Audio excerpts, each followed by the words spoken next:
Natural shades of green and hints of other colors fill gardens across the country during the summer. But with over 50 species of plant life, this isn't your average garden. We're trying to cover a full array, so we have pretty much all your basic vegetables you might see: tomato, cucumber, eggplant, but getting also into as most of the herbs that people know and leaf greens that people know. It's a 380 square foot sustainable food rooftop garden that lies among the thousands of buildings in New York City.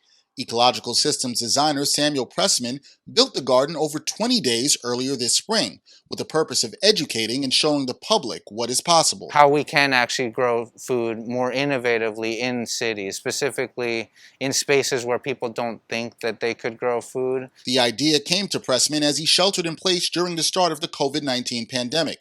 He says he hasn't seen many home rooftop gardens in New York City and wanted to inspire others. Even with one small system, bring nature into their home, and then even look at how they could potentially be a little bit more reliant or self-sufficient and grow some of their own food. To combat extreme heat, Pressman uses a permaculture planting style, a strategy that imitates rainforest systems.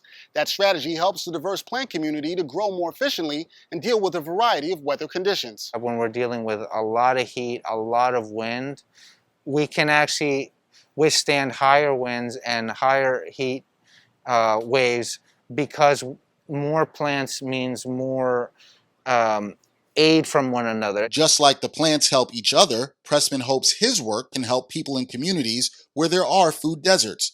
The horticulturist is working with a local group, Micro Food Hub, to help combat food security. What our group is trying to do is organize with community groups, find spaces and gardens that are willing to potentially segment portions of their property to grow food for the community. Besides sharing food, spaces like the rooftop garden can also be used to create more green spaces in urban environments. It also serves as a way for people to connect with nature and with others. Nature can be the greatest teacher that we can possibly fathom. Teaching through nature is part of Pressman's plan. He wants to show others how to build gardens like his and create more green spaces in their homes.